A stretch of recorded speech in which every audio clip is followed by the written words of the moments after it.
College audition season can be a stressful time, not only for students, but for the parents and guardians who love and support those students. Take it from me, I am in the college application process with my own son right now, so I understand it even more than I did before. Today, we are going to talk about 3 mistakes that parents often make, all in an attempt to help, but that can actually make the whole process even harder. Hi, I'm Cynthia Cortman-Westphal, a Broadway music director, voice coach, and tenured professor in the musical theater department at the University of Michigan. And I'm Chelsea Wilson, a performer turned voice teacher to Broadway stars and vocal coach on Broadway productions like The Phantom of the Opera, School of Rock, and more. Here on the Broadway Vocal Coach podcast, you can expect real talk about the business, practical advice, and constant encouragement. We believe there's space for every artist in this industry. All you need is the right support. So consider us your 2-woman hype team. Welcome to the Broadway Vocal Coach podcast, where we help musical theater performers get unstuck and take the next step in their careers.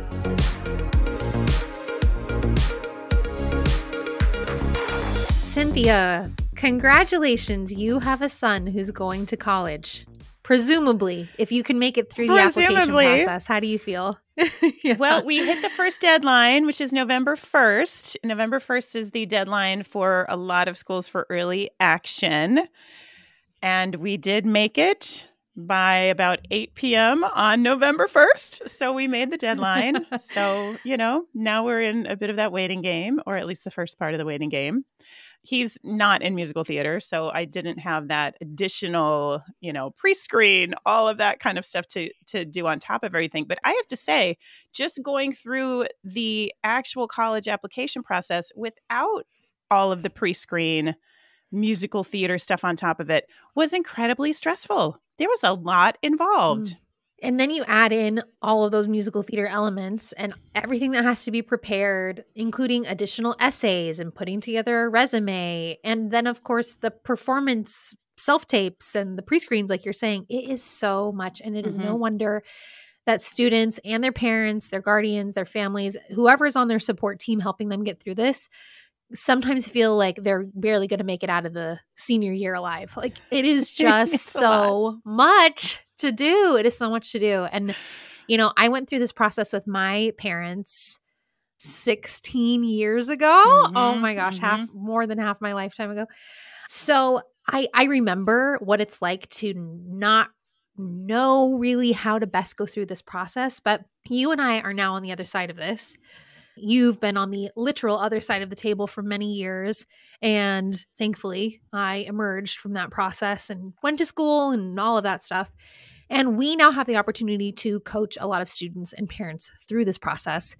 And there are several things that we see that we're going to quantify as mistakes that could easily be avoided that families are making as they go through this process. We really want to save you some heartbreak and some stress by talking about some of these mistakes that parents and families make as they go through the process with their kids. What do you think, Cynthia? Let's do it. Let's get into it. Yep. So, Cynthia, we've got 3 topics that we want to discuss today. What is point number 1? Point number 1 is not having the money talk. This is a big one because I think there's a lot of adults who don't love talking about money in front of their kids. And in fact, their kids may not even know their financial situation. I think a lot of parents like their kids to feel comfortable and safe and well taken care of. And it feels really yucky to go to them and say, hey, listen, we cannot afford any college under the sun. We just can't. That doesn't feel great to do. But I think it's so crucial to have that talk with your kids about what is the reality of the financial situation and take that into account before you start to look at colleges and before you just let your student fall in love with all of these schools that may or may not be within the realm of possibility for you. Yeah. And part of the money talk is, of course, what's in the family budget, but also what is the expectation of who's going to pay for what? When I went to school, my parents paid for some of my tuition. I had some scholarships and financial aid, and I took out some student loans. So I had really a mixture of every possible financial thing going in. And that was something my parents and I discussed. This is what's Yeah. feasible for our family. If you go to this school or a school that costs this much, you will be coming out with some debt. That's something you're going to have to take on. Here's what we can contribute, blah, blah, blah. All of that's part of having the money talk. Because from, I think, the student's perspective or the kid's perspective, I don't remember having any sense of like, oh yeah, student loans, sure, they'll be fine. Everyone takes them out, right? Well, now that's a really tough reality to deal with 4, 5, 10 years later. And being able to just at least have that in your periphery as an 18-year-old to help, kind of guide your decision making is huge. This is a tough one, but really getting specific about your financial situation is crucial. Yeah, and there's a tricky thing about financial aid in that a lot of sort of middle class families land in this spot where you make a little too much to get a lot of financial help, but you don't really make enough to shell out $80,000 a year for a college program. Weirdly, it's often the families that are living fairly comfortably in a nice middle class setting that are the ones who can sometimes really struggle because they're not going to get enough financial support to really make expensive programs feasible. And yet there's just no way that an $80,000 program is going to be in the cards for them. And I've seen students over the years have parents who have taken out second mortgages on the home, who have maxed out credit cards, and still end up with tons of student loans on top of all that. And for some families, it's if that's what you commit to do, more power to you. But it is something to really think about of how much of a hardship do you want to put yourself through, and what do you want to have left over at the end of these 4 years? How much debt are you willing to take on at the end of these 4 years? And I would go back to this idea we've talked about in other podcasts that there are so many great programs out there that if you find that your top 2 picks are just a little out of your reach financially, I guarantee you there are some other great programs that are within your reach financially that are also incredible programs. It's just going to take a little research to identify where those are and what they are, but they do exist. I promise they do exist. Yeah. One more thing I want to add to this money talk point before we move on is also consider the costs that are going to go into applying, application fees, travel costs. If you're traveling to schools or even traveling to unifieds, hotels, flights, all of that. Consider that and have that conversation with your kids. Am I going to pay for this, the parent, or is the student going to have a job, summer job, and save up money that goes specifically towards these expenses? The earlier you can have this talk, the better. I mean, seriously, freshman, sophomore year, junior year, so that you can be saving for those immediate expenses of your application year, but also having an awareness of what schools you're going to be targeting when you actually go to make your college audition list. Yep. Oh, that's such a good point. Yes, because the audition process alone can be very expensive on top of the 4 years you're about to pay for. And just in case anybody isn't clear on what unified auditions are a couple weekends throughout the year where lots of schools come together in one central location like Chicago or New York or LA. And you can do a lot of auditions all at once. So that is a great money saver if you are auditioning at a lot of schools. I highly recommend unified auditions because it's one trip. You can audition to multiple schools all at the same time. One weekend that you might have to take off work or one day they have to take off school as opposed to multiple. So definitely check out unified auditions as you go through this process because it can be a big money saver. Excellent. Cynthia, what is mistake number 2? Mistake number 2 is, this is a big one, going down the online forum rabbit hole. It's so tempting and it's so easy to get sucked down into all of that stuff. But we are here to tell you. You can tumble so far. You can tumble so far. Chelsea, I know that your mom did a little of that, right? I mean, I think all parents probably do to some extent. Can you tell us a little bit about that experience? Because it wasn't necessarily negative. Correct. But we can talk about how it can quickly become negative. It can. It can quickly become negative and obsessive and comparative and oftentimes flat out wrong. Like you can often get just flat out wrong information. Bad information. Yes, yes, yes, yes. I think that's a huge point.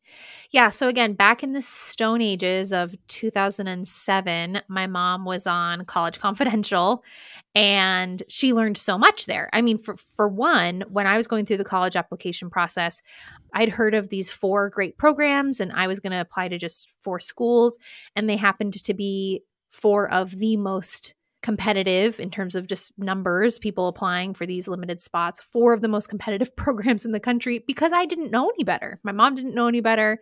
I was from a small town in southern Utah. We just didn't know.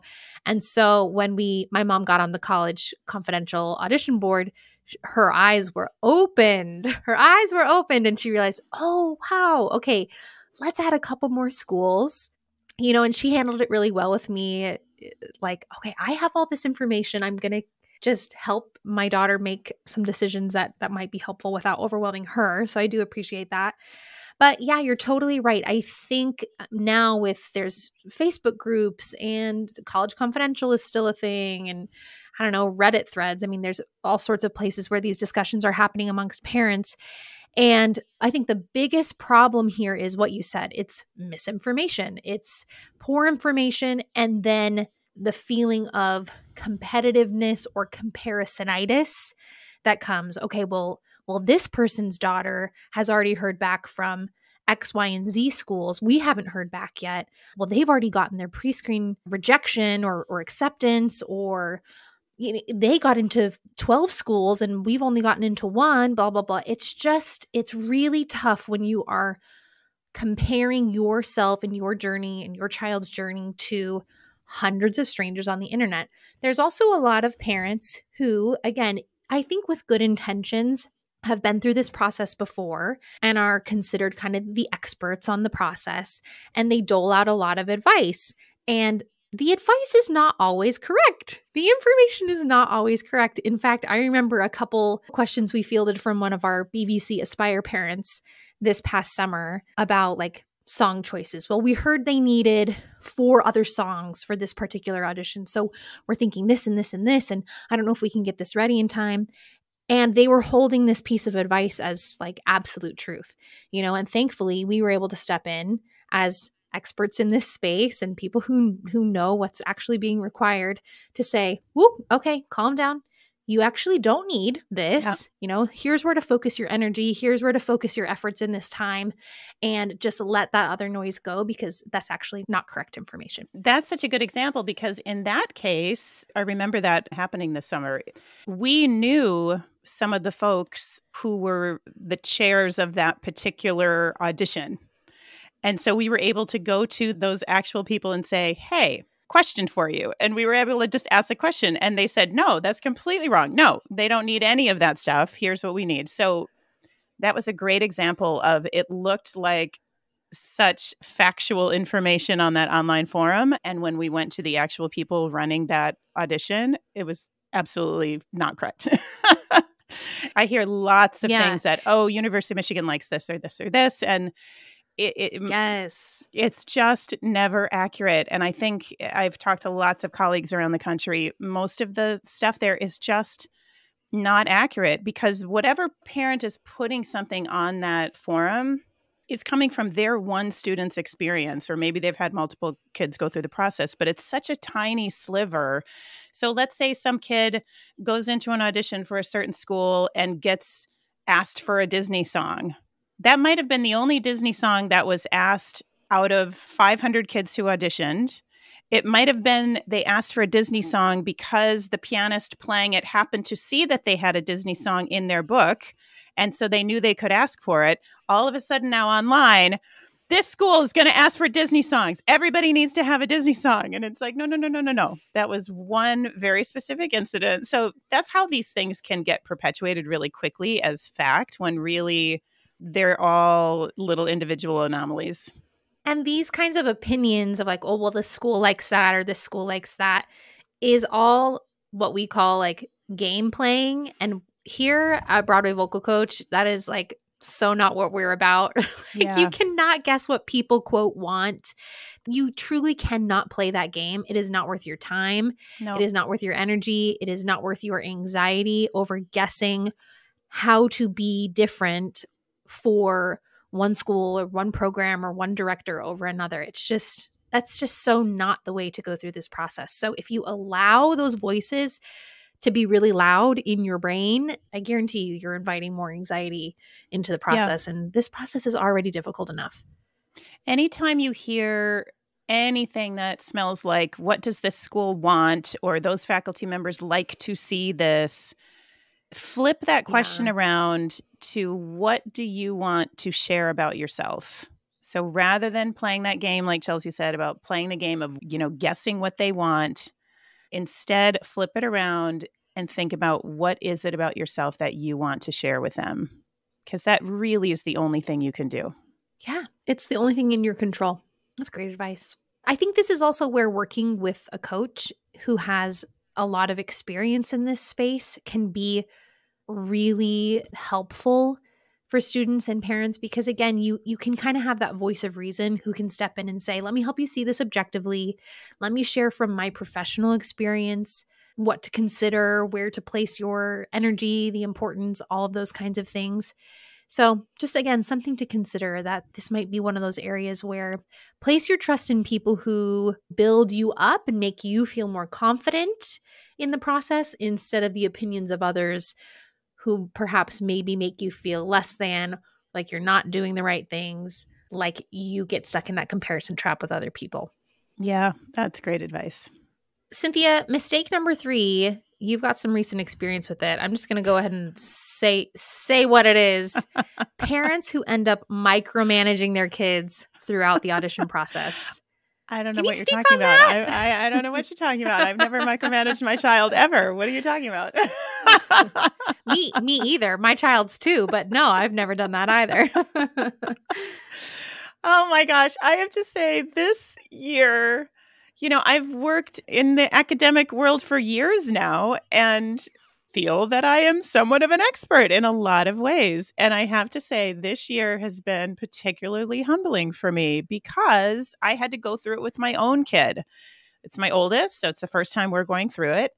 And like I said, we aren't even doing the musical theater stuff. We're just doing, regular college applications. Regular And college.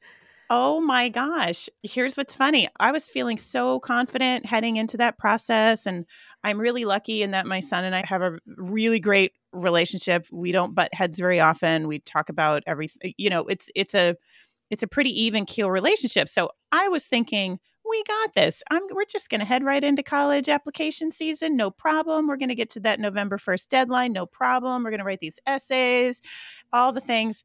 And about a month ago, I realized there was no way this was going to happen without outside help. And I have to say, as someone who does college coaching, it was a little bit humbling to realize I actually need a coach. We need a coach. And it was kind of last minute. And thankfully, we found someone who was very upfront that she's like, I don't have much time. We are in crunch time now. I'm like, I realize, I know. But luckily, she had just enough time to kind of help us get over that finish line. And I don't say this to even try to sell the idea of hiring a coach. I really say it as a parent who I needed help. We really needed some help. And we needed help navigating a system we weren't quite familiar with, even with all of the knowledge that I already do have. And I think every parent, to some extent, needs to micromanage a little bit. We care about our kids so much. We want them to do their best. We want them to get things in on time. We just want the best for them. And in our efforts, my son a couple times was like, you are making me so anxious, Mom. Like, I was feeling okay about this, and you are now making me so anxious. And, when he said that, I thought, wow, that's in my effort to micromanage. That's the opposite. I'm trying to micromanage so that we stay on track, so that everything feels calm, so that he does his best work, gets it in on time. And instead, I was inadvertently just really stressing him out. So, if it's something that you are able to afford, because it's, it does cost to invest in this way, but if it's something that your family can invest in, Oh my gosh, it was so worth it for us because my husband and I were able to then sort of take a step back. We knew that he was in such good hands with this coach. Everything this coach said to him, he quickly implemented. It all made perfect sense to him. Whereas when my husband and I would make suggestions, say about the multiple essays, oh my gosh, there's so many essays, Chelsea. All of these essays, whenever we would make comments or suggestions, it was often met with some resistance. And then he didn't want to do it. And, he didn't want to talk about it. So having that outside coach who was unbiased, not personal, there was no weight attached to what she was saying. It all felt a little more effortless from my son's point of view. It all felt a little easier from what he's telling me. So Yeah. that's a big one. That's a big one. And we've had parents from our own program say things like, we had one parent in particular say, this literally saved my relationship with my daughter because we would have been at each other's throats this whole time. And instead, I can just sort of be a cheerleader on the side while someone else gets in the nitty gritty on the resume and the essay and the wild card and the pre-screens and the dance and all of those things. So, whew. Humbling, my friend. Yeah. Yeah. I do really appreciate when we hear that from our Aspire parents and students that our relationship is intact at the end of this process. Yeah. I was able to film my daughter's pre-screens and we enjoyed it together. We got that note this year and I was like, wow, amazing. That's incredible.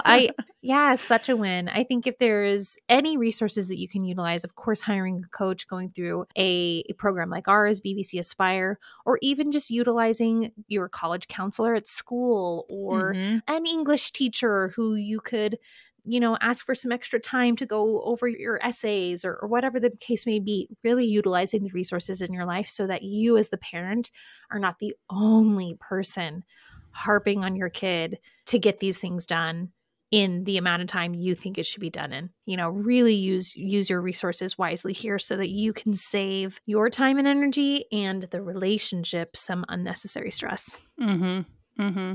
And that's a great point. There are lots of places that you can find support.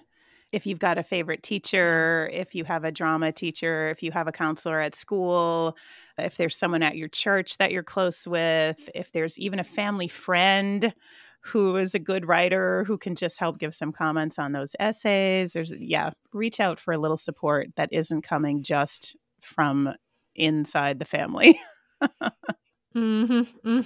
Yes. When the call is coming from inside the house, it's just a little scarier. Yeah, I think these are 3 excellent points, Cynthia. And I hope families and parents and guardians and anyone who's supporting a student going through this process can take these and just take a breath. Know that it doesn't have to be this way. You don't have to stumble on these common mistakes that parents make. You can actually choose to do something different and better for your own mental health and your own time and resources as you go through this process, because it's not only taxing on the kid, it's a whole team effort. So we want you to be successful in this process. And if you want to learn more about what we do here at Broadway Vocal Coach and our Aspire program for rising high school seniors going into the college musical theater audition process, you can find out all the information about our program at bwayvocalcoach.com/aspire. Tons of free resources there as well. You can download our free Getting Started guide for the musical theater process and watch one of the recent masterclasses that Cynthia and I have taught on this very topic. So go get some great resources there and check out the things that we offer. We really want you to have a successful experience going through this whenever it may be for you. This year, next year, we're here for you. If you enjoyed today's episode, please take a screenshot and share it with a friend. If you're not on Instagram, if you don't want to tag us in your stories on Instagram, I get it. But share this episode with 3 other families or parents or friends, or if you're a student listening to this, gently nudge your parent by sending them this link in a text message. Share this episode with a friend. We would love to get the word out to more people. And consider leaving us a review. And if you're ready to take your next step as a musical theater performer, but you aren't entirely sure what that should be, then take our quiz. We'll strategize with you to outline a roadmap to your unique goals. Plus, from there, you can book a free consult with us, Visit bwayvocalcoach.com/take the quiz. We can't wait to hear your story and help you take the next step in your career.